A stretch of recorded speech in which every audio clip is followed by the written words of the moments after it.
আজকে আমরা 5টা শয়তানি কাজ নিয়ে কথা বলবো। জোরে বলেন তো কয়টা? শুরু হয়ে যাচ্ছে। নাম্বার 1, 1 নাম্বার, সাজদার টাইমে আল্লাহকে সাজদা না দেওয়া, এটা মুমিনের কাজ না, এটা শয়তানের কাজ। কার কাজ? আপনি বলবেন হুজুর কুরআন শরীফ থেকে একটা দলিল দেন তো।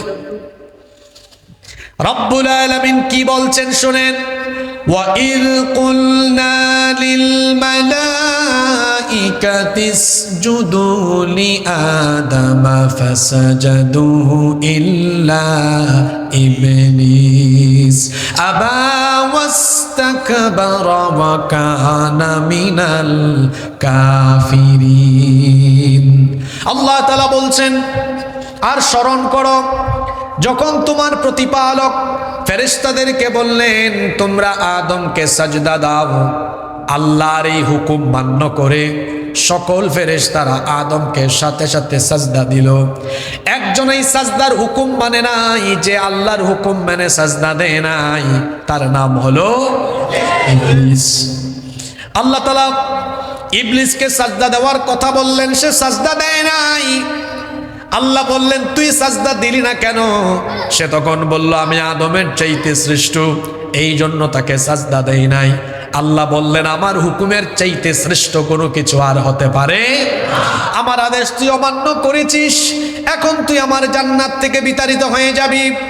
কথা বুঝে থাকলে বলেন তো দেখি, ইবলিস জান্নাত থেকে বের হয়েছে কি না দেওয়ার কারণে? কয়টা সাজদা দেয় নাই? আসতে বলবেন না, জোরে বলেন কয়টা? একটা সাজদা না দেওয়ার কারণে তাকে যিনি জান্নাত থেকে বের করে দিয়েছেন তিনি কে? আমার আপনার জন্য দৈনিক নামাজ ফরজ কত ওয়াক্ত? শুধু যদি ফরজের নামাজের রাকাত সংখ্যা হিসাব করেন তাহলে 5 ওয়াক্ত নামাজে ফরজ নামাজের রাকাত সংখ্যা হলো কত? 17। প্রতি রাকাতে সাজদার সংখ্যা কয়টা? 2টা। তাহলে 5 ওয়াক্ত ফরজ নামাজের 17 রাকাতে মোট সাজদার সংখ্যা হলো কতটা? 34টা। একটা সাজদা না দিয়ে ইবলিস জান্নাত থেকে বিতাড়িত হয়েছে, আর আমি আপনি ডেইলি 34টা সাজদা না দিয়ে জান্নাতে যাওয়ার জন্য ভাবখানা এমন যেন রেডি হয়ে বসে আছি, যেন মনে হয় জান্নাত তার মামুর বাড়ি আর নানার বাড়ি। ইবলিস সে তো একটা সাজদা না দিয়ে জান্নাত থেকে আউট হয়েছে। আল্লাহ বলেছেন get out from the paradise, তুই জান্নাত থেকে বের হ। সে যখন জান্নাত থেকে বের হয়েছে তারও টার্গেট, আল্লাহ এক সাজদা দিলাম না বলে তুমি আমাকে জান্নাত থেকে বের করে দিয়েছো, দেখবো তোমার বান্দারাও তোমারে কেমনে সাজদা। এই জন্য নামাজের টাইমে ইবলিস মানুষকে ধোঁকা দেয় সবচাইতে বেশি। হাদিস শরীফের মধ্যে এসেছে শয়তান কোন সময় হাসে আর কোন সময় কাঁদে? যখন কোনো ব্যক্তি আল্লাহ তাআলাকে সাজদা দেয়, যখন কোনো ব্যক্তি তার মাথা নত করে আল্লাহর কুদরতি চরণে লুটিয়ে পড়ে, এই দৃশ্য দেখে ইবলিস মনের ব্যথায় মনের যন্ত্রণায় দূরে গিয়ে কান্না করে। আল্লাহ নবীর হাদিস শুনেন, কোনো ব্যক্তি যখন সাজদা দেয় ইবলিস এটা দেখে ইরতাজালা শাইতানু ফায়াবকি, ইবলিস ওই ব্যক্তির কাছ থেকে দূরে চলে যায়। ফায়াবকি, অতঃপর সে কান্না করে, ওয়ায়াকুল, এবং বলতে থাকে উমির ইবনু আদম বিসসুজুদ, আদম সন্তানকে সাজদা দেওয়ার আদেশ দেওয়া হয়েছে। ফাসাজাদা ফালাহুল জান্নাহ, অতঃপর সে আল্লাহর হুকুম মেনে সাজদা দিয়ে তার জন্য আল্লাহর জান্নাত হাসিল করে ফেলেছে। সুবহানাল্লাহ। সে আরো বলে ওয়া উমিরতু বিসসুজুদ, আমাকেও তো সাজদার আদেশ দেওয়া হয়েছে। ফাআবাইতু ফালিন্নার, সে আদেশ অমান্য করে আমি জাহান্নামের আগুনের অধিবাসী হলাম। এই হাদিস আমাকে আপনাকে কি বার্তা দিল, কি শিক্ষা দিল? আমরা যখন আল্লাহকে সাজদা দেই, সাজদা দেওয়ার জায়গা তো হলো নামাজ। আমরা যখন নামাজে যাই ইবলিস তখন কাঁদে, আর আমরা যখন নামাজে যাই না ইবলিস তখন হাসে। এই হাদিসটা বুঝতে পারলে সবাই একটু জবাব দেন তো, আমরা নামাজে গেলে ইবলিস হাসে না কাঁদে? এই জবাবে হবে না গো। আমরা নামাজে গেলে ইবলিস হাসে না কাঁদে? আরো জোরে বলেন। বহুত ওয়াজ জীবনে শুনছেন, এখনো নিজেকে নামাজি বানাইতে পারেন না। এই একটা হাদিস আপনার জীবন পরিবর্তন করতে পারে আজকে। ভালো করে বুঝে শুনে উত্তর দিবেন। আমরা নামাজে গেলে ইবলিস, একজনও চুপ থাকবেন না, ইবলিস না গেলে। এখন আপনারা আমাকে বলেন, ডেইলি 5 ওয়াক্ত নামাজের টাইমে আপনারা কি ইবলিসকে, মিস্টার শয়তানকে হাসাতে চান না কাঁদাতে চান? যদি কাঁদাতেই চাই, সবাই তো জবাবও দিলেন না। সবাই আমরা ইবলিসকে হাসাতে চাই না কাঁদাতে চাই? কয়েকজন চুপ থাকছে, যারা চুপ থাকছে তারা কি শয়তানের কাছ থেকে খেলাফত নিছে নাকি? আমরা নামাজের টাইমে ইবলিসকে হাসাবো না কাঁদাবো? কাঁদাবো কি করে? নামাজ ছেড়ে দিয়ে না আদায় করে। আপনি তো আদায় করেন না, এখানে জায়গা হচ্ছে না মানুষের, কিন্তু আজান হয় যখন, আহা, আমাদের মসজিদগুলো মুসল্লির অভাবে হাহাকার করে। কিভাবে আমাদের 5 ওয়াক্ত নামাজ যায়? জাতীয় কবিকে আমি বড় মহব্বত করি, কারণ পৃথিবীর ইতিহাসে কোনো কবি এত চমৎকার লেখা উপহার দিতে পেরেছে বলে আমার এই ক্ষুদ্র জ্ঞানে জানা নেই। আমি তার এই কবিতাটা যখন পড়ে অবাক হই, এত সুন্দর কি করে লিখলেন, কি করে আমাদের 5 ওয়াক্ত নামাজ যায়। জাতীয় কবি বড় বাস্তবধর্মী কবিতা লিখেছেন। তিনি তার কবিতার লাইনগুলোতে বড় চমৎকার করে বলেছেন, ঘুমাইয়া কাজা করেছ ফজর, তখনও জাগনি যখন জোহর, হেলায় খেলায় কেটেছে আসর, মাগরিবের ওই শুনি আজান, এখনো জামাতে হরে শামিল, এখনো এসাতে আছে স্থান, বাজিছে দামামা বাদরে আমামা, শির উঁচু করে মুসলমান, দাওয়াত এসেছে নয়া জামানার, ভাঙা কেল্লায় উড়ে নিশান। আপনার ফজর যায় কেমনে? কবি বলছেন, ঘুমাইয়া কাজা করেছ ফজর। এই যে ফজরের টাইমে ঘুমিয়ে থাকলেন, ও আমার বাবারা, আমার ভাইয়েরা, আমার মায়েরা, বোনেরা, জোহরের আগে আমার আপনার জানাজা রেডি হওয়ার সম্ভাবনা আছে না নাই? কেমন করে ঘুমাও তুমি, কেমন করে ঘুমাও তুমি, ফজর করে কাজা, এমন তো হতে পারে জোহরে জানাজা। হতে পারে কি পারে না? আরেকজন তো কি সুন্দর লিখেছেন, ফজরের ক্ষণ গেল পড়নি নামাজ, জোহরেও ডুবেছিলে নিয়ে শত কাজ, ফজরের ক্ষণ গেল পড়নি নামাজ, জোহরেও ডুবেছিলে নিয়ে শত কাজ, হেলায় খেলায় গেল আসরের কাল, মাগরিবেও পড়লে না নামাজির সাজ, ফজরের ক্ষণ গেল পড়নি নামাজ, জোহরেও ডুবেছিলে নিয়ে শত কাজ। ফজর যায় ঘুমে, জোহর যায় অবহেলায়, আসর যায় খেলাধুলায়, মাগরিব যায় রং তামাশায়, এশা যায় আড্ডায়। এভাবেই বুঝি আপনার দৈনন্দিন 5 ওয়াক্ত নামাজ কাজা করে করে বেনামাজি হয়ে হয়ে জীবন যাচ্ছে। এই যে বেনামাজি হয়ে হয়ে প্রতিদিন 5 বার আপনি শয়তানকে খুশি করেন, শয়তানকে হাসান, শয়তানের গোলামি করেন, এ কেমন বিবেক পচা মানুষ আপনি? হ্যাঁ, এই হাদিসটা কি আপনার বিবেকের দুয়ারে করাঘাত করে না? আপনার কি লজ্জা করে না? শরম লাগে না? ফজরের সময় শয়তানের গোলামি করে ঘুম থেকে উঠতে আপনার কি একটুও খারাপ লাগে না? শয়তান কি আপনার বিবেকে পেশাব করে দিয়ে গেল নাকি? আপনার ঘুমন্ত বিবেক কোন দিন জাগ্রত হবে? কোন দিন আপনি শয়তানের গোলামি ছেড়ে নিজেকে আল্লাহর গোলামির পথে নিয়ে আসবেন? আমরা নামাজে গেলে গোলামি হয় শয়তান, আমরা নামাজে না গেলে গোলামি হয় শয়তানের, আর নামাজে গেলে গোলামি হয় কার? আল্লাহ। আরো জোরে বলেন, কার? নাও টেক ইউর ডিসিশন। আপনি সিদ্ধান্ত নেন, প্রতিদিন 5 বার খুশি করবেন কারে? জোরে বলেন, কাকে? আল্লাহকে খুশি করতে হলে নামাজ ছাড়বেন না আজ থেকে আদায় করবেন? যুবক ভাইয়েরা বলে, হুজুর আমার কি টাইম হয়েছে নাকি, চুলদারি পাকুক না তারপরে আমি নামাজ আদায় করব। আমার ভাইয়েরা, keep in your mind, there is no serial of death. মৃত্যুর কোনো সিরিয়াল। কত যুবক 18, 20, 22 বছরে দুনিয়া ছেড়ে চলে যাচ্ছে। হ্যাঁ, এমন অনেক নজির আমরা সমাজে দেখি। বাপ বেঁচে আছে, ছেলের লাশ বাবা কাঁধে করে নিয়ে কবরে নামিয়েছে। দাদা বেঁচে আছে, দাদা তার নাতির লাশ কবরে নামিয়েছে। এমন চিত্র বলেন তো আসে না নাই? আপনি বুড়া হবেন, এটা হলো শয়তানের পজিটিভ ধোঁকা। যৌবনকাল, এটা হলো ইবাদতের সবচাইতে মোক্ষম সময়। Youth is called the golden season of human life. যৌবনকালকে মানুষের জীবনের স্বর্ণালী সময় বলা হয়। যৌবনকাল আল্লাহ দিয়েছেন তার গোলামের জন্য, কারণ এই যৌবন তো কোনো নেতার দেওয়া গিফট নয়। যৌবন দিয়েছেন কে? অনেক যুবকেরা আছে যৌবনকালে আল্লাহর ইবাদত বাদ দিয়ে অনেক তথাকথিত নেতা খেতার সামনে পিছনে তার যৌবন রং তামাশা করে কাটিয়ে দেয়। স্পষ্ট ভাষায় বলছি, যৌবন কোনো নেতার দেওয়া গিফট নয়। কোনো নেতার চামচামি করার জন্য যৌবন দেওয়া হয় নাই। যৌবন দেওয়া হয়েছে আল্লাহর জমিনে আল্লাহর কোরআনের রাজ কায়েমের জন্য।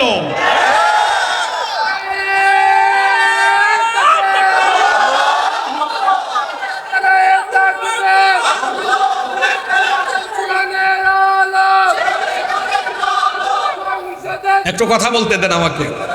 এত তাড়াতাড়ি এই স্লোগান দিয়ে এনার্জি নষ্ট করেন না, সামনে আরো অনেক জরুরি কথা আছে। যখন আমরা প্রতিবাদ করলাম না, ধীরে ধীরে পরিস্থিতি এমন হলো, জালিমেরা নির্যাতন করতে কাউকে আর বাদ দিল। আমরা টুপি দিয়ে অথবা মাসলাক দিয়ে অথবা আমরা পাঞ্জাবি দিয়ে নিজেদেরকে ভাগ করি, প্রতিষ্ঠান দিয়ে ভাগ করি। আপনি কৌমি, আমি আলিয়া, আমরা নিজেদেরকে ভাগ করি। জালিমরা কিন্তু আলেমদেরকে ভাগ করে না। কৌমিটাকেও ধরে, আলিয়াটাকেও ধরে, জামাতও ধরে, হেফাজতও ধরে, খেলাফেতও ধরে, জমিয়তও ধরে, চরমুনাইও ধরে, কাউরে বাদ দেয় না। এই জন্য দেখেন নাই মাওলানা মামুনুল হককে যে জেলে রাখে, আমির হামজাকেও নিয়ে ওই জেলেই রাখে। কথা বুঝেন নাই? আমরা নিজেরা দলাদলি করলেও আলেমে আলেম না চিনলেও জালেম আলেম চিনে। কথাটা বুঝেন নাই? আলেমে আলেম না চিনলেও জালেমে। এজন্যই তো আমি বলি, বাংলাদেশে আলেমে আলেমে বিভেদ ঘটায়, জালেমে জালেমে দুস্তি করে তারা মুসলমানদের উপরে নির্যাতন করার সুযোগ পেয়েছে। আলেমে আলেমে বিভেদ এখন জালিমে জালিমে দোস্তি। আলেমে আলেমে বিভেদ এখন জালিমে জালিমে দোস্তি। পথের ঠিকানা জানা নেই কারো, কে কোথায় পাবে স্বস্তি, কে কোথায় পাবে স্বস্তি। আমাদের কারবার দেখেন হুজুরদের, সালাতে কোথায় দুহাত বাঁধবে নাভির উপরে নিচে, আমিন বলবে চুপিসারে নাকি সজোরে আওয়াজ ফুকে। ছোট আর ছোট বিষয় নিয়েও চলছে ভীষণ দ্বন্দ্ব, সব দল ভাবে আমরাই ভালো, অন্যরা কালো মন্দ। ফরজ নিয়ে তো মারামারি নেই, নফলে সফল ডুব। টুপির আকার আকৃতি নিয়ে গবেষণা হয় খুব। কয়টা জামাত টুপি, এটা হেফাজত টুপি, এটা চরমুনাই টুপি, এটা তাবলিগ টুপি। বাংলাদেশে অনেকে টুপি দিয়া ভাগ করে তাদের দল শনাক্ত করে, আছে না নাই? আপনি টুপি দিয়া দল ভাগ করেন, আর জালিমের দল টুপি দিয়া আলেম চিনে না। কই গুল টুপিরেও ধর, লম্বা টুপিকেও ধর, এক জায়গায় রাখ, ঠিক কিনা? ফরজ নিয়ে তো মারামারি নেই, নফলে সফল ডুব। টুপির আকার আকৃতি নিয়ে গবেষণা হয় খুব।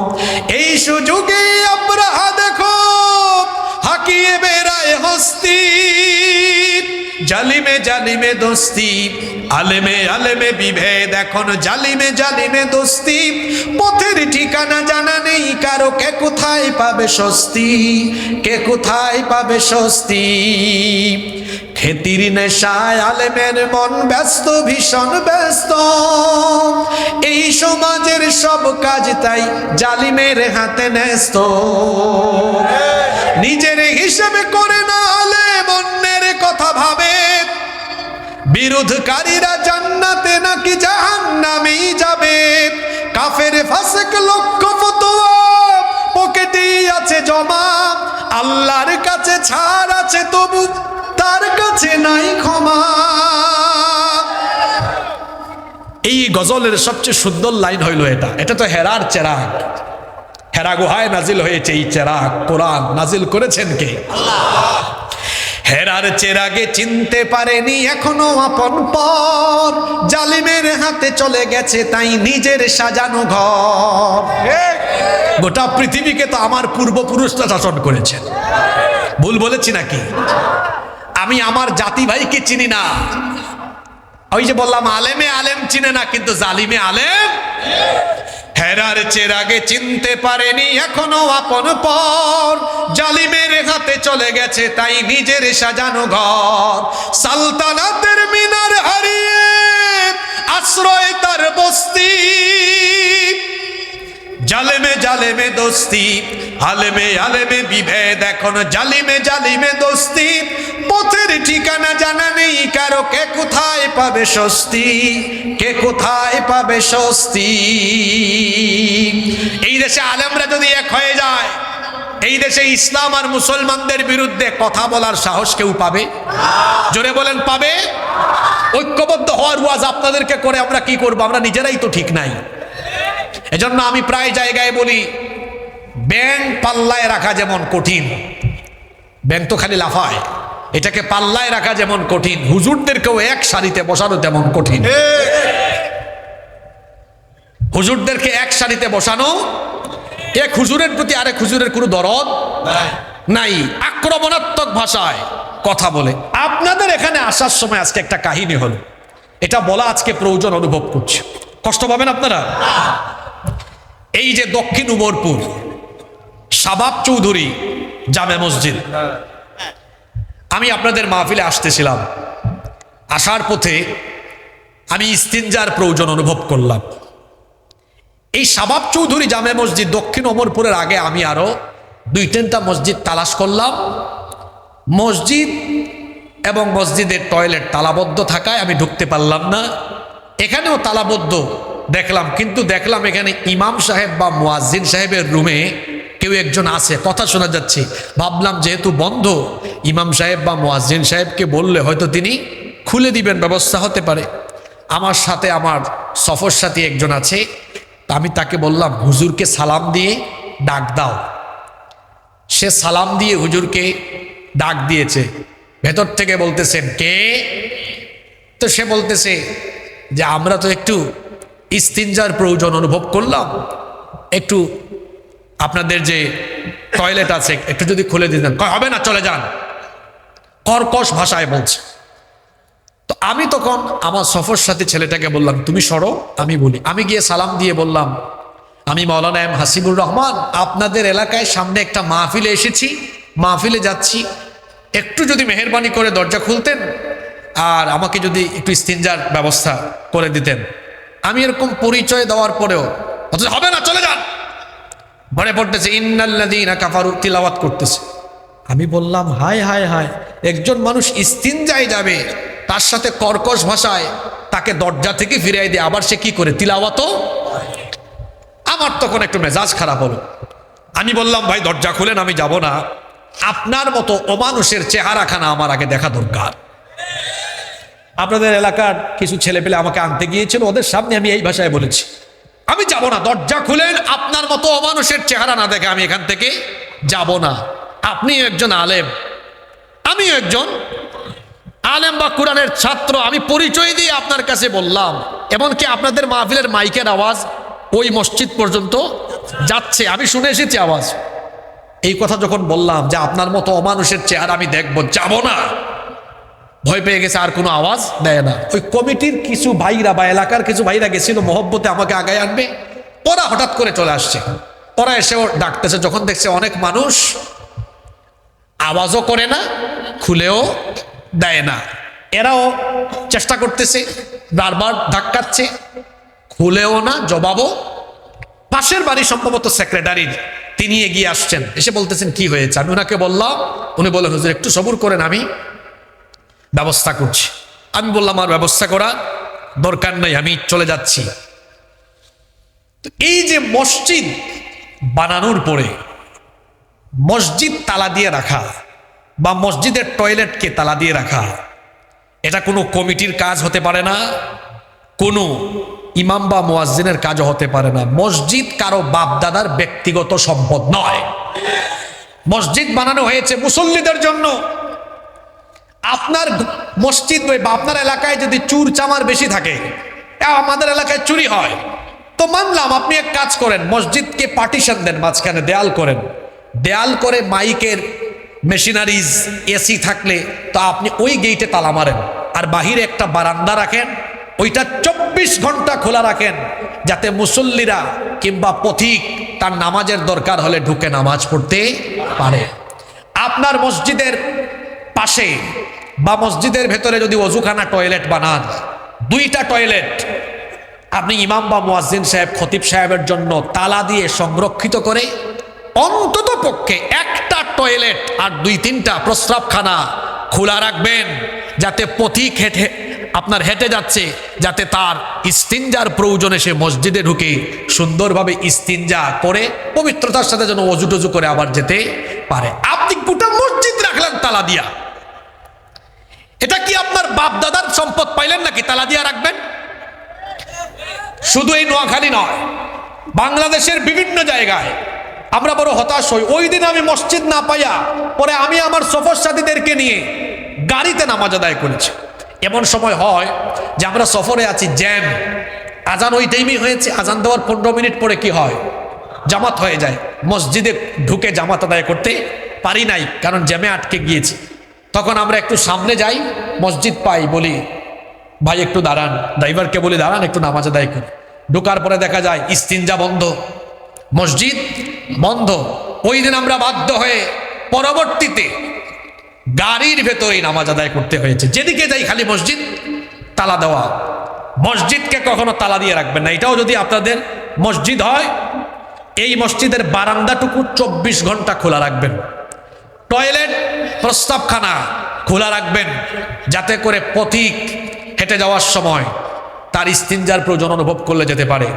আরো মুশকিলে পড়বেন বাংলাদেশে, আপনারা যদি স্ত্রী সন্তান বা ঘরের নারীদেরকে নিয়ে বের হন, দেখবেন মাঝে মাঝে এমন হয়, ফ্যামিলি নিয়ে বের হলে, পরিবার নিয়ে বের হলে, যদি আপনার ঘরে কোনো নারী বলে একটু টয়লেটে যাওয়ার দরকার, মহা মুসিবত।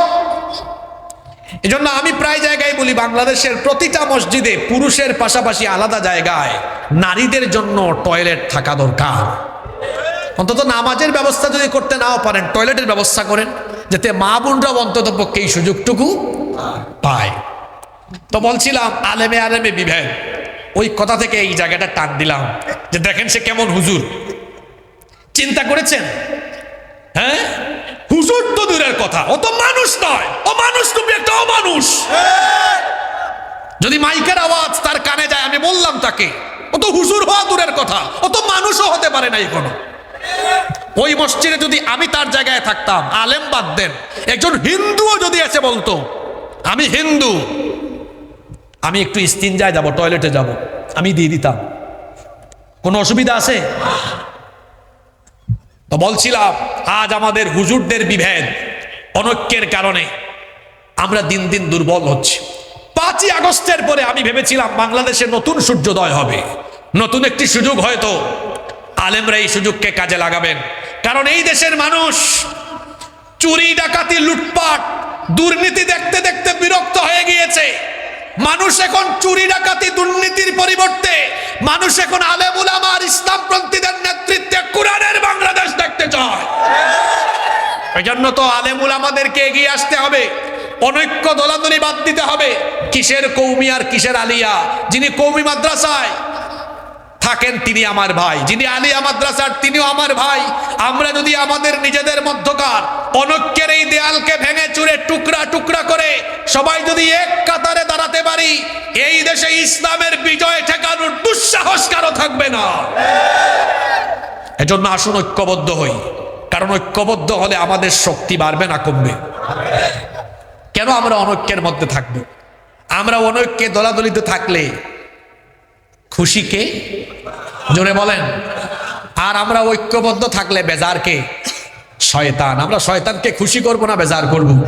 আমরা অনৈক্যে ডুবে থাকবো না, কারণ আমাদের রব কয়জন, নসুল কয়জন, কিতাব কয়টা?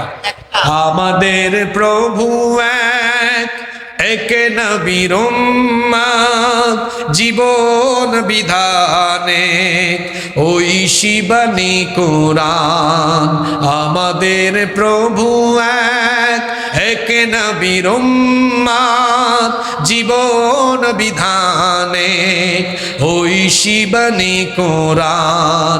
তবে কেন এক নও হে মুসলমান, এক হও করিয়াও বা। আল্লাহ আমাদেরকে ঐক্যবদ্ধ হওয়ার তৌফিক দেন। নাম্বার 3, মা বোনরা ওয়েট করতেছে, হুজুর আমাদেরকে কিছু বলে না কেন? মা বোনরা এবং আপনাদের উদ্দেশ্য আজকে কথা আছে, এই পয়েন্ট বলবো। 3 নাম্বার, নগ্নতা, উলঙ্গপনা, বেপরদায় মত্ত থাকা, এটা শয়তানি কাজ। কি কাজ? শয়তান মানুষকে কাপড় চোপড় পরিহিত পর্দায় দেখতে চায় না, কারণ শয়তানের কাজই হলো শরীর থেকে পোশাক আশাক খুলে ফেলা। সে এই কাজ দুনিয়াতে আসার আগে আরম্ভ করেছে। কথা শুনতেছেন? মানুষের শরীর থেকে কাপড় খুলে মানুষকে উলঙ্গ বানানোর কাজ শয়তান দুনিয়াতে আসার পরে শুরু করেছে না আগে? জোরে বলেন, আগে না পরে? বলবেন হুজুর আগে শুরু করছে কেমনে? আবার আসেন আল্লাহর কোরআন থেকে আপনাকে আমি দলিল দেই। আল্লাহ যখন আমাদের বাপ মা আদম এবং হাওয়া আলাইহিমুস সালাম দুইজনকে জান্নাতে রেখে দিলেন, আল্লাহ বললেন ওই নিষিদ্ধ গাছের কাছে যেও না, যদি যাও ফাতাকুনা মিনাল যালিমিন, জালিমদের অন্তর্ভুক্ত হয়ে যাবে। ইবলিস তো জান্নাত থেকে বের হয়ে প্রতিজ্ঞা করেছিল যেভাবেই হোক আমি মানুষকে ধোঁকা দিব। তার এই মিশন বাস্তবায়নের কাজ সর্বপ্রথম আরম্ভ করেছিল আমাদের বাপ আদম আলাইহিস সালাম আর আমাদের মা হাওয়া আলাইহিস সালামকে ধোঁকা দেওয়ার মাধ্যমে। সে গিয়ে বলল, শোনো আল্লাহ তাআলা তোমাদেরকে এই জন্যই ওই গাছের কাছে যেতে নিষেধ করেছেন, তোমরা যদি ওই গাছের কাছে যাও তাহলে তোমরা জান্নাতের চিরস্থায়ী বাসিন্দা হয়ে যাবে। এই জন্য আল্লাহ তোমাদেরকে সেখানে যেতে নিষেধ করেছেন। শয়তান আমাদের বাপ এবং মা দুইজনকে ওয়াসওয়াসা দিয়ে ধোঁকা দিয়ে ওই নিষিদ্ধ গাছের কাছে যখন নিয়ে গেল, এই ফিতনায় যখন শয়তান তাদেরকে ফেলে দিল, নিষিদ্ধ গাছের কাছে যাওয়া মাত্রই তাদের শরীর থেকে তখন কাপড় চোপড় খুলে গেল। উভয়েই তখন তারা তাদের লজ্জাস্থান দেখে ফেললেন। জান্নাতের গাছের পাতা দিয়ে তারা তাদের লজ্জাস্থান ঢাকতে লাগলেন। কোরআনে কারীমের 7 নম্বর সূরা সূরাতুল আরাফের 27 নম্বর আয়াতে আল্লাহ এই ঘটনা এভাবে বর্ণনা করছেন, ইয়া বানি আদম লা ইয়াফতিনান্নাকুমুশ শাইতানু কামা আখরাজা আবাওয়াইকুম মিনাল জান্নাহ ইয়ানজিউ আনহুমা লিবাসাহুমা লিয়ুরিয়াহুমা সাওআতিহিমা। আল্লাহ তাআলা বলছেন, হে আদম সন্তান, হে বনি আদম, তোমাদেরকে শয়তান যেন ফিতনায় ফেলতে না পারে। যেভাবে শয়তান ফিতনায় ফেলেছিল তোমাদের বাপ আদম আলাইহিস সালাম আর তোমাদের মা হাওয়া আলাইহিস সালামকে, সে তাদের দুইজনকে ফিতনায় ফেলে জান্নাত থেকে তাদেরকেও বের করার ব্যবস্থা করেছিল। উভয়কে ধোঁকা দিয়ে সে যখন ওই নিষিদ্ধ গাছের কাছে নিয়ে গেল, তাদের উভয়ের শরীর থেকে কাপড় খুলে গেল। উভয়ের লজ্জাস্থান দেখে ফেললেন। তখন তারা জান্নাতের গাছের পাতা দিয়ে লজ্জাস্থান ঢাকতে লাগলেন। আল্লাহ তখন বললেন, আমি কি তোমাদেরকে এই নিষিদ্ধ গাছের কাছে যেতে নিষেধ করি নাই? তারপরেও শয়তানের ধোঁকায় তোমরা এই নিষিদ্ধ গাছের কাছে গেলে। সুতরাং বেপরদা হওয়ার, সুতরাং আমার হুকুম অমান্য করার কারণে আমি তোমাদেরকে জান্নাত থেকে বের করে দিলাম। শয়তান যেমন আমাদের বাপ মা দুইজনকে বেপরদা বানায়া শরীর থেকে কাপড় চোপড় খোলায়া জান্নাত থেকে বের করার ব্যবস্থা করেছে, শয়তান ঠিক একই মিশন আমাদের উপরও বাস্তবায়ন করতে চায়। সেও ঠিক এমনি ভাবে আমার আপনার সমাজ থেকে নারীদের শরীর থেকে বুরখা পর্দা একেবারে খুলে দিয়ে বেপরদা বানায়া গোটা জাতিকে পর্দাহীন বানায়া আমাদেরকেও সে জাহান্নামে নিতে চায়। আর আমরা শয়তানের সেই খপ্পরে পা দিয়েছি। দেখেন না, শয়তানের মুরিদরা, আগেই তো বলেছি শয়তান তো মানুষের ভেতরেও, শয়তান যাদেরকে খেলাফতি দিয়েছে, যাদেরকে শয়তান মুরিদ বানিয়েছে, এদের মাথায় শয়তান ওয়াসওয়াসা ঢুকিয়ে দিয়েছে, তোরা নারীদের জন্য এরকম এরকম পোশাক বানা। আগে তো ছিল পাখি, তারপর কি কি ড্রেস জানি ছিল, এখন তো আরো নতুন নতুন আসছে, দেবদাস, সারারা, গাড়ারা, এরকম কি কি হাবিজাবি ড্রেস আসছে না, এগুলো পরে পরে ঘর থেকে বের হয়। মা বোনরা যারা মহিলা প্যান্ডেল থেকে শুনছেন, আমার মা বোনদেরকে বলছি, আল্লাহ তাআলা বলছেন ওয়ালা তাবাররাজনা তাবাররুজাল জাহিলিয়াতিল উলা, নারীরা জাহিলি যুগের নারীদের মতো ঘর থেকে বের হয় না। প্রশ্ন হতে পারে জাহিলি যুগের নারীরা ঘর থেকে কিভাবে বের হতো? তাফসীরের কিতাবগুলোতে এই আয়াতের ব্যাখ্যা এসেছে, জাহিলি যুগের নারীরা বক্ষদেশ খোলা রেখে হালকা পাতলা কাপড় পরে ওড়না ছাড়া বের হতো। তাদের শরীরের বিভিন্ন সেনসিটিভ অংশ বোঝা যেত। আল্লাহ তাআলা নিষেধ করেছেন এইভাবে করে ঘর থেকে বের হয় না। আল্লাহ তাআলা বলছেন বরং নারীরা মাথার উপর থেকে এমন একটা চাদর, এমন একটা বড় চাদর ঢেলে দাও যাতে করে একেবারে নিকাব হয়ে বক্ষদেশ পর্যন্ত আবৃত হয়ে যায়। বুরখা এবং পর্দার বিধান এগুলো কি হুজুরদের না আল্লাহর? আমরা যখন পর্দার কথা বলি তখন বাংলাদেশে এক শ্রেণীর সুশীল আছে, এরা তখন বলে এই মোল্লারা পর্দার কথা বলে নারীদেরকে ঘর বন্দি করে নারী উন্নতিতে বাধা দিচ্ছে। আমিও তখন বলি শেয়াল সে তো মুরগির স্বাধীনতা চাইবেই। একটা ঘটনা মনে পড়লো, ঘটনাটা বলবো। একবার এক মুরগির খামারের পাশ দিয়ে শেয়াল যাচ্ছে। এখন খামারি মুরগির খামারের চতুর্দিকে নেট দিয়েছে, একটু দেয়াল দিয়েছে আর কি, যাতে মুরগি বাইরে আসতে না। শেয়াল কাছে গিয়ে বলতেছে, হে মুরগি, তোদেরকে দেখে আমার খুব মায়া লাগতেছে রে। মুরগি বলে, মামু আপনার এত খারাপ লাগে কেন? খারাপ লাগবে না, তোরা আমার দিকে তাকায় দেখ, আমি স্বাধীন, আমার কোনো বেড়া নাই, আমার কোনো জেলখানাও নাই, আমি স্বাধীনভাবে ঘুরে বেড়াই। তোদের মালিক সে বড় খারাপ মানুষ, তোদেরকে আটকায় রাখছে, তোরা স্বাধীন না, পরাধীন। মুরগি একটা বলে, মামু আপনার মতলব তো আমরা বুঝি, আমাদের মালিক যদি আমাদেরকে এই বেড়ার ভিতরে না আটকাইয়া আপনার মতো স্বাধীন বানায়া বাইরে ছেড়ে দিত, আপনি তো আমাদের সাথে কথা বলারও সুযোগ দিতেন না, আমাদেরকে ধরতেন আর খাইতেন। আমরা যখন পর্দার কথা বলি, ওই শেয়ালের মতো এক গোষ্ঠী আছে, এরা বলে দেখছো, আরে নারীদেরকে একদম শেষ করে ফেলছে বুরখা পড়াইয়া। তো আমার দেশের নারীরা, মোমেনা নারীরা এবং মুসলমানরা ভালো করেই জানে, স্বাধীন মুরগি যেমন শেয়ালের কাছে নিরাপদ নয়, তেমনি বেপরদা নারীও লুচ্চা বদমাশদের কাছে নিরাপদ নয়। শেয়াল যেমন মুরগির স্বাধীনতা চায়, তেমনি বদমাশ প্রকৃতির লোকেরা নারীদেরকে বেপরদায় রাখতে চায়।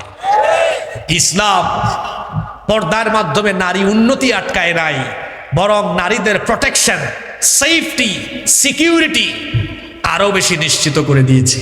ইসলাম নারীর অধিকার প্রতিষ্ঠায় সব সময় ইসলাম কথা বলেছে। ইসলাম নারী প্রগতিতে অন্তরায় নয়, বরং পৃথিবীতে নারীর অধিকার প্রতিষ্ঠা করেছে ইসলাম। পৃথিবীতে নারীর অধিকার দিয়েছেন আল্লাহ, নারীর অধিকার দিয়েছেন মুহাম্মাদুর রাসূলুল্লাহ সাল্লাল্লাহু। মনে রাখবেন, উলঙ্গপনা দেখলে, নগ্নতা দেখলে শয়তান খুশি। উলঙ্গপনা, নগ্নতা, বেপরদায় থাকলে কে খুশি?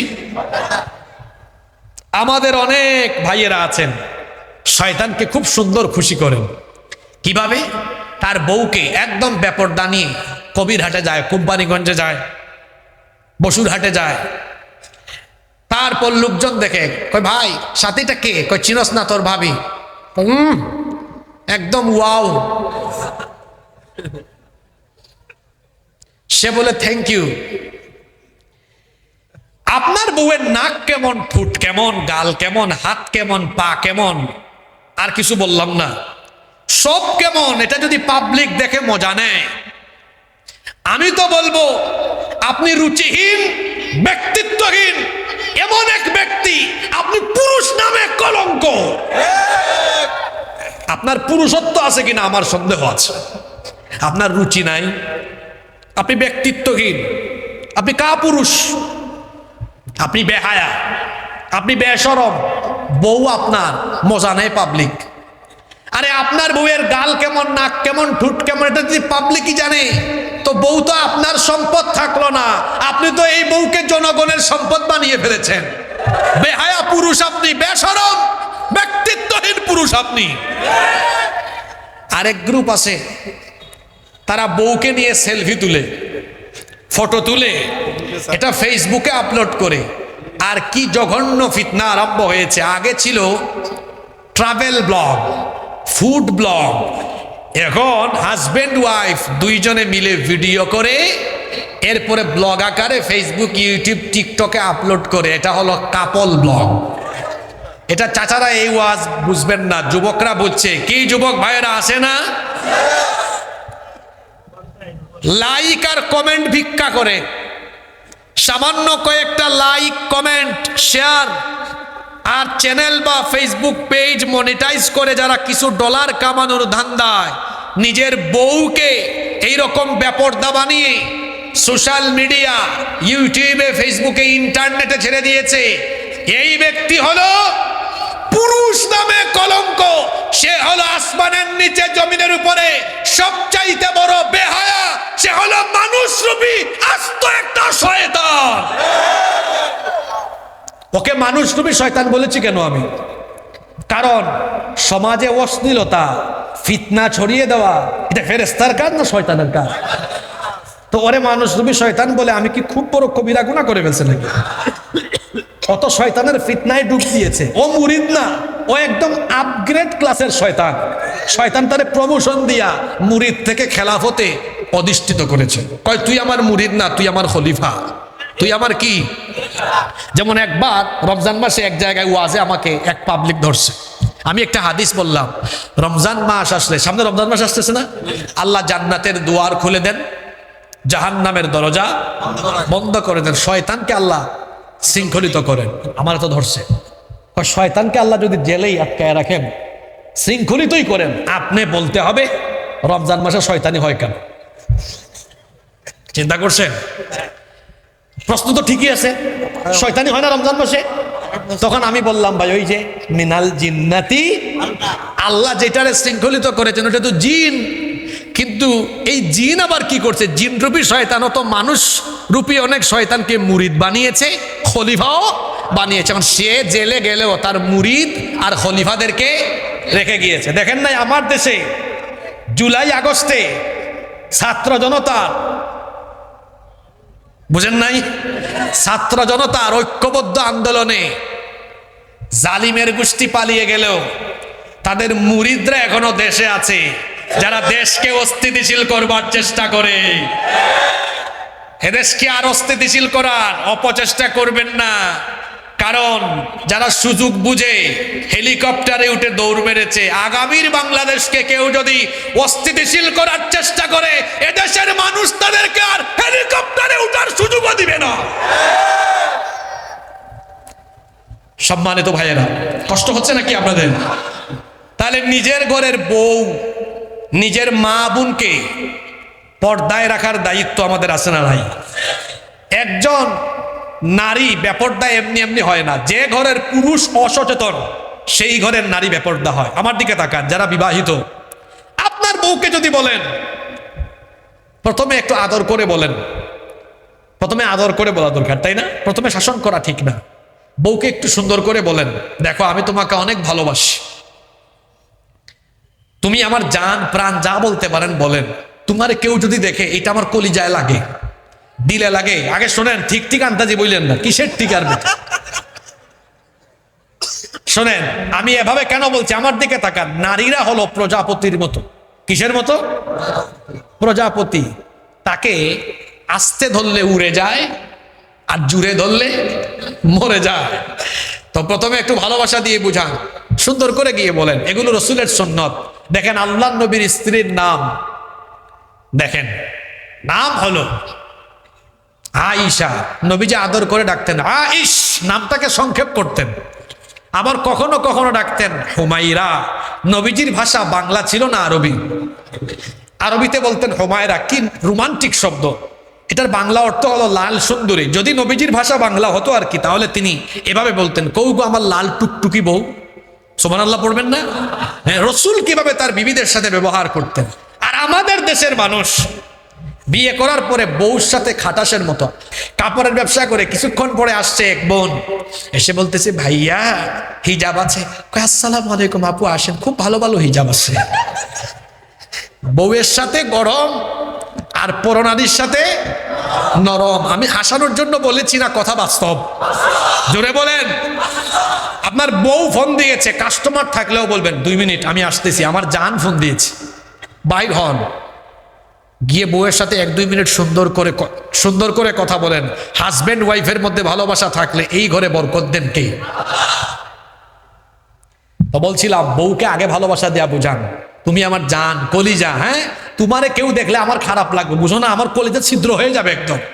আমি চাই কেউ তোমাকে না দেখুক, তুমি ঘর থেকে যখন বের হবা আমি তোমাকে বোরখা কিনে দিব, আমি তোমাকে নিকাব কিনে দিব। আপনি যখন এই লাইনটা বলবেন না, তোমারে কেউ দেখলে আমি পাগল হয়ে যাব, আমার কলিজা ছিদ্র হয়ে যাবে, খালি বলে দেখেন, তার এক্সপ্রেশন দেখবেন, পাগল হয়ে যাবে, আপনাকে আরো বেশি ভালোবাসা দিবে, ঠিক কিনা? আপনি তো খাটাসের মতো আচরণ করেন। আর যারা বউয়ের সাথে বাজে আচরণ করে, এদের চেহারা দেখলে বোঝা যায় এদের চেহারা সুরত ভালো না, কারণ তরকারিতে লবণ মশলা তো ঠিক মতো লাগে না। আপনি বউকে ডিস্টার্ব করবেন, বউ বলবে রাখ, তোরে বুঝাবো মজা, তরকারি কেমনে মজা হয় বুঝাবো। বউ বড় সেন্সিটিভ জায়গা, আমাদের মতো বহু হুজুর বউয়ের কাছে গিয়ে হয়ে যায় খেজুর। একবার ওমর রাদিয়াল্লাহু আনহু, ওমর মানুষ নরম না গরম? জোরে বলেন, নরম না গরম? এক লোক গিয়েছে ওমর রাদিয়াল্লাহু আনহুর কাছে বিচার নিয়ে, রাতের বেলা গেছে, তার ওয়াইফের সাথে একটু কি হয়েছে, ঝামেলা হয়েছে। গিয়ে বাড়ির বাহির থেকে শুনেন ওমর রাদিয়াল্লাহু আনহু স্ত্রীর সাথে তার কথাবার্তা চলতেছে, উনি আর বিচার দেয় নাই, চলে যাচ্ছে। ওমর রাদিয়াল্লাহু আনহু বললেন, এই তুমি চলে যাচ্ছ কেন?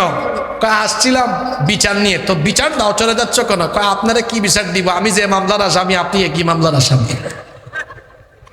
কি বলেন, আছেন এরকম?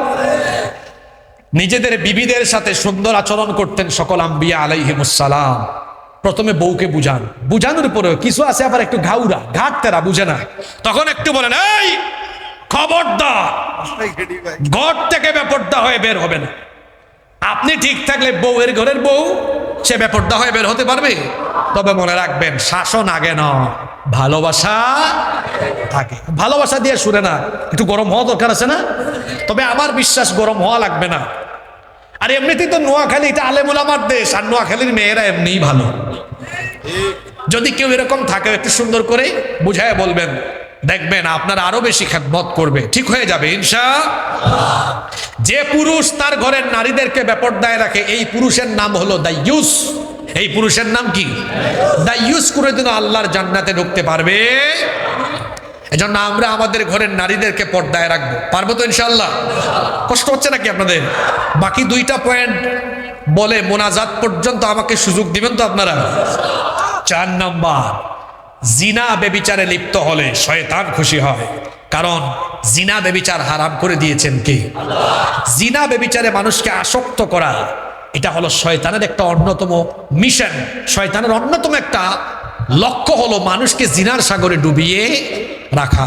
আজ জিনা বেবিচার এটা এত বেশি বেড়ে যাচ্ছে, আর বর্তমানে যুবকদেরকে জিনার সাগরে ডুবিয়ে দেওয়ার জন্য চরিত্র বিধ্বংসী সবচেয়ে আকর্ষণীয় চমৎকার উপাদান তাদের হাতেই আছে, সেটার নাম হলো মোবাইল।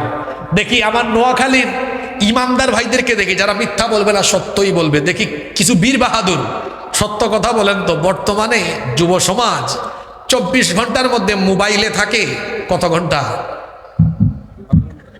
যাই হোক, 1-2 জন বলছে 12 ঘন্টা, আমি বলি একটু এভারেজ 10 থেকে 14 ঘন্টা। ঘুমানোর দোয়া হলো আল্লাহুম্মা বিসমিকা আমুতু ওয়া আহিয়া, আর যুবকদের ঘুমানোর দোয়া হলো ফেসবুক আর টিকটক। ঘুম থেকে ওঠার দোয়া হলো আলহামদুলিল্লাহিল্লাযী আহিয়ানা বা'দামা আমাতানা ওয়া ইলাইহিন নুশুর। যুবকদের চোখ খুললেই তাদের দোয়া হলো আমার মোবাইলটা কই, ঠিক না? 14 ঘন্টা যদি, 10 থেকে 14 ঘন্টা যদি কারো মোবাইলেই চলে যায়, তো তার দিনের তো বেশিরভাগ সময় এভাবেই নষ্ট হয়ে গেল। যারা স্কুল কলেজে পড়াশোনা করেন, বিশ্ববিদ্যালয়ে পড়াশোনা করেন, আমি তাদেরকে বলছি, ভাই, ছাত্র ভাইদেরকে বলছি, এই 10 থেকে 12 ঘন্টা 14 ঘন্টা সময় যদি আপনারা মোবাইলের পেছনে নষ্ট না করে যদি পড়ালেখায় গবেষণায় মনোযোগী হতেন, তাহলে আমার দেশে ঘরে ঘরে বিজ্ঞানী, মনীষী, গবেষকের পয়দা হতো। এই যে সময়গুলো নষ্ট করছেন, এই সময়গুলো নষ্ট করে জীবনকে ধ্বংস করে দিচ্ছেন। আর যুবকদের চেহারা দেখেন, রাত 3টা-4টা পর্যন্ত তারা মোবাইলে তাহাজ্জুদ পড়ে, রাত 3টা-4টা পর্যন্ত অঘুমা থাকে। এক একজনের চেহারা দেখছেন, জুয়ান কালে তার গালের 2 পাশের মাংস হাড্ডির চিপার ভিতরে ঢুকে গিয়েছে। তারপরে দিনের বেলা হাঁটে, ফার্মের মুরগি যেমন ঝিমায় ঝিমায় হাঁটে, সেও তোমার ঝিমায় ঝিমায় হাঁটে। যৌবনকালে আপনার চেহারা থেকে লাবণ্য হারিয়ে গেল কেন? চেহারা সুরতের এই অবস্থা কেন? হবেই তো। অত মোবাইলের অপব্যবহার করে রাতের বেলা গুগল শরীফ আর ইউটিউব শরীফে সে নাপাক নাপাক ভিডিও দেখে জিনা ব্যভিচারের সাগরে ডুবে থেকে তার যৌবন চিপায় চাপায় নষ্ট করে। খবরদার, বিবাহ বহির্ভূত হারাম কোন রিলেশনে নিজেকে সম্পৃক্ত করবেন না। বিয়ের আগে ছাত্র থাকাকালীন সময়ে এই যৌবনটাকে আপনি হারাম রিলেশন করে আপনার নিজের যৌবনটাকে, জীবনটাকে নষ্ট করে দিবেন না। আরেকটা জিনিস বলি ভাই, এই যে তোমরা যারা এসএসসি এইচএসসিতে পড়ো, তোমার ক্লাসের মেয়ে বা তোমার চেয়ে 2-3 বছর ছোট ক্লাসের মেয়ে, তার দিকে আন্দাজে চক্ষু দিও না। এটা একটা বাস্তব কথা আগে বলে দিই।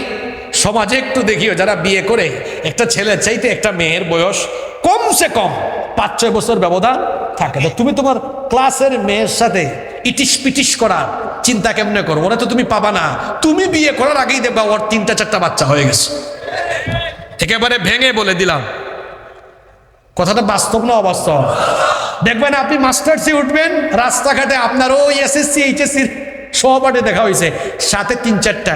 কিরে তোর সাথে এগুলা কারা? কয় চিনস না, তোর ভাতিজা ভাতিজি। আপনি কিন্তু তখনও বিয়েও করেন নাই। আপনি হুদাই, আপনাদেরকে হাসানোর জন্য বলি না, এটা বাস্তবটা কি? বাস্তব না অবাস্তব? এই মেয়েটার পেছনে ঘুরঘুর করে দেখবেন আপনার ভালো রেজাল্ট শেষ, কেরিয়ার শেষ। ভালো ছেলে কখনো মেয়েদের পিছনে ঘুরে না। আমি আমার ছাত্র ভাইদেরকে বলবো, জরিনা সকিনার পিছনে ঘুরঘুর না করে পড়ালেখায় মনোযোগী হয়ে যান। আজান হলে পরে নামাজে যান, চরিত্র ঠিক করেন, কেরিয়ার ঠিক করেন। যখন আপনি চরিত্র আর কেরিয়ার বিল্ড আপ করবেন, তখন দেখবেন এই নোয়াখালীর সুন্দরী সুন্দরী জরিনা সকিনার বাপ আপনার পিছনে ঘুরবে তার মেয়ে আপনার কাছে বিয়ে দেওয়ার জন্য। মেয়েদের পিছনে ঘুরঘুর না করে নিজেকে এমন যোগ্যতায় নিয়ে যান যাতে মেয়েদের বাপ আপনার পিছে ঘুরে।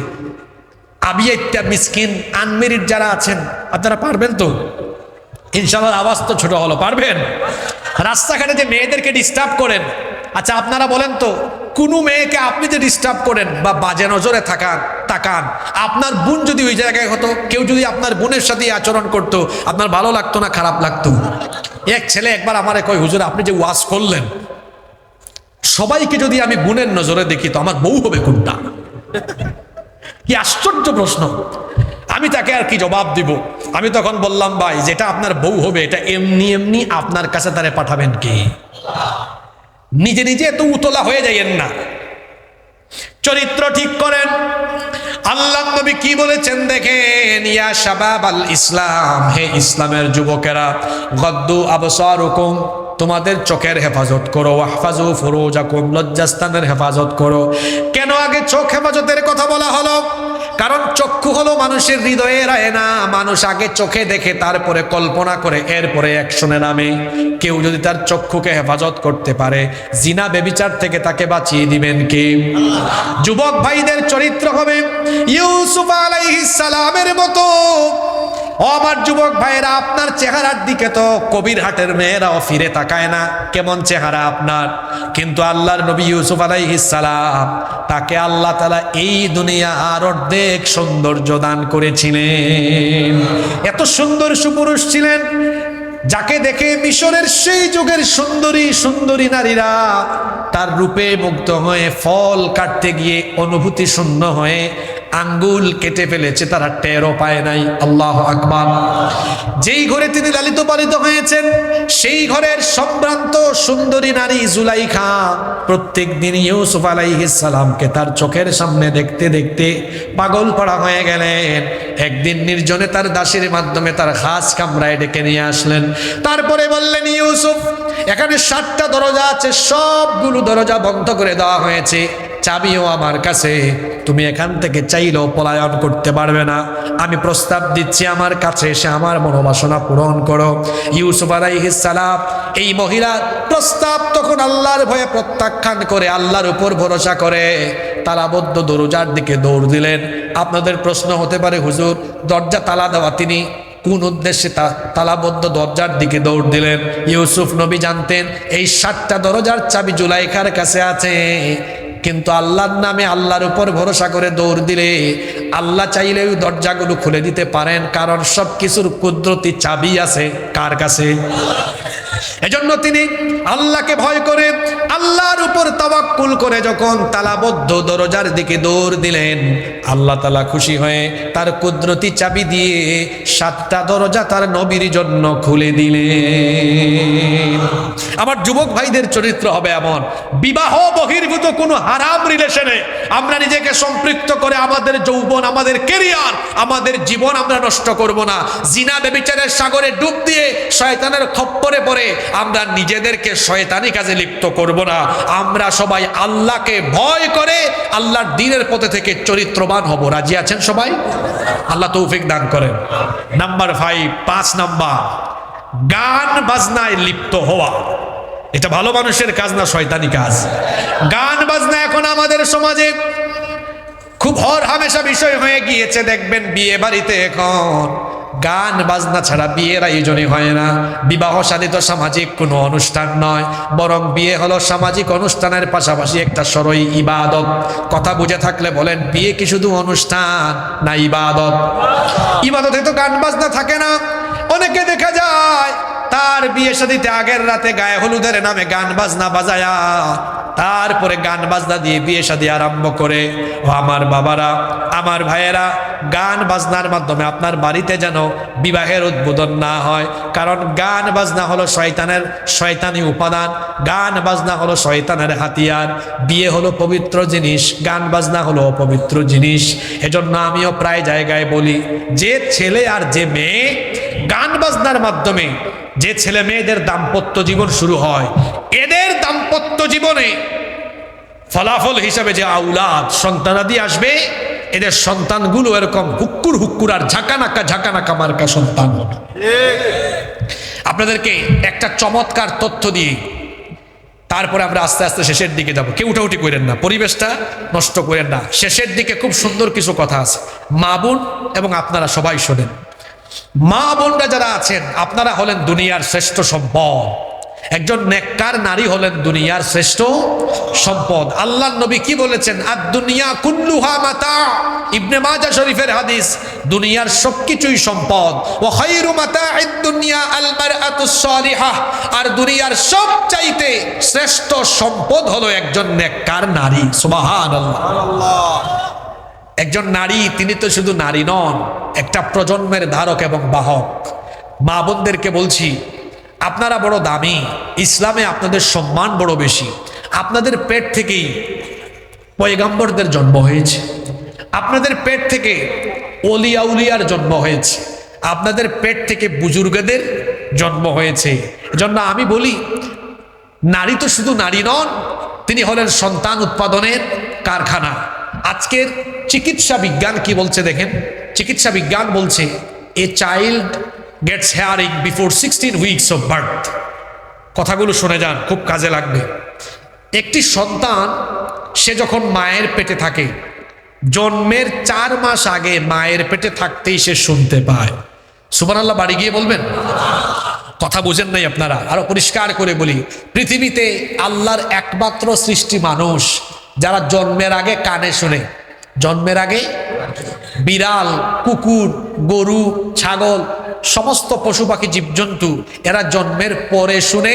আর মানুষ জন্মের আগে কয় মাস আগে? আরো জোরে বলেন, কয় মাস?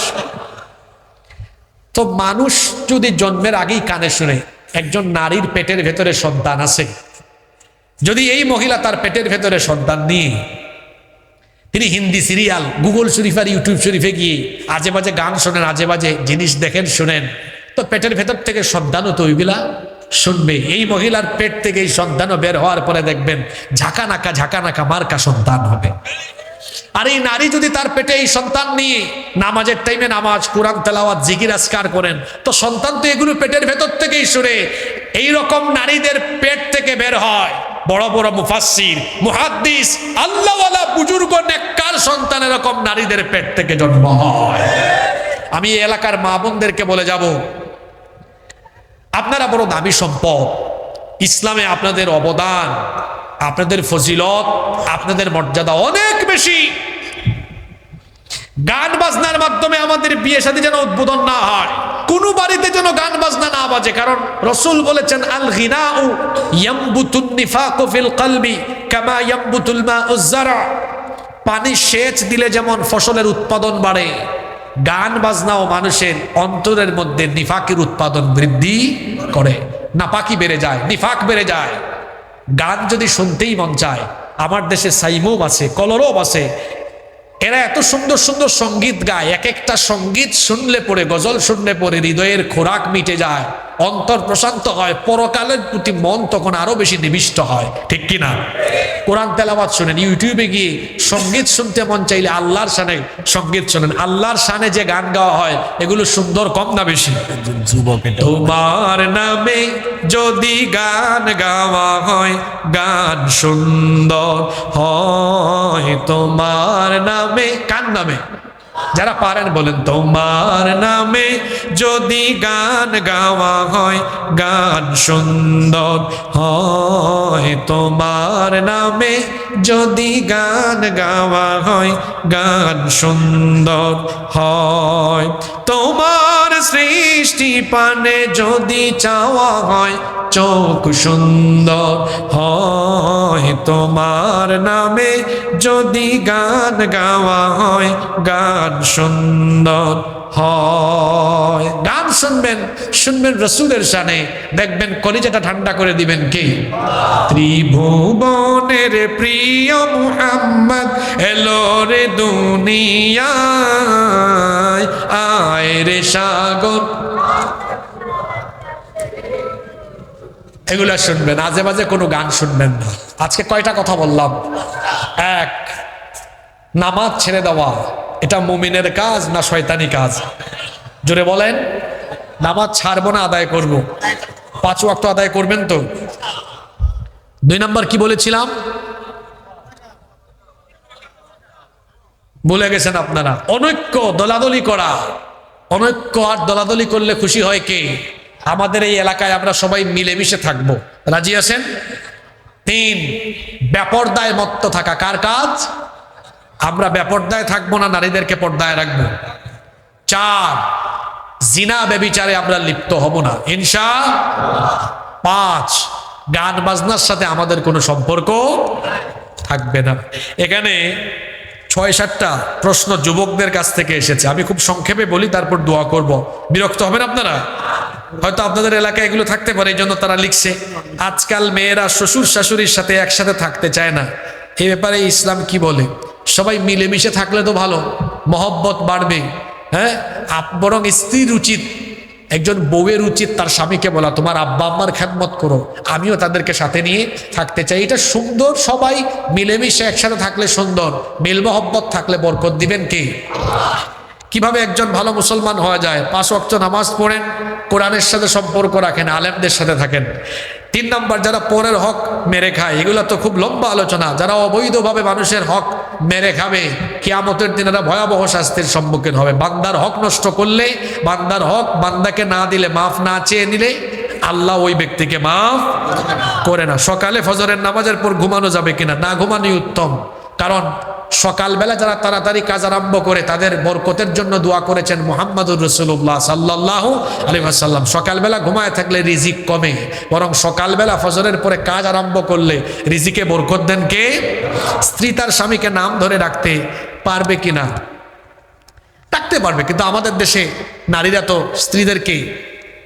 তো স্বামীদেরকে অনেক বেশি সম্মান করে। অনেক সময় বাচ্চা হয়ে গেলে খুব সুন্দর ডাকে, আব্দুল্লাহর বাবা ডাকে না? এটা তাদের নিজেদের ব্যাপার। যুবকদের যৌবন হেফাজতের বিষয় তো আজকে বলেই ফেললাম, আলোচনার ফাঁকি দিয়ে বললাম না? নামাজের টাইমে নামাজ আদায় করেন, যৌবন হেফাজতের জন্য বিবাহ বহির্ভূত হারাম রিলেশন থেকে নিজেকে সেভ করেন, আপনাকে হেফাজত করবেন কি?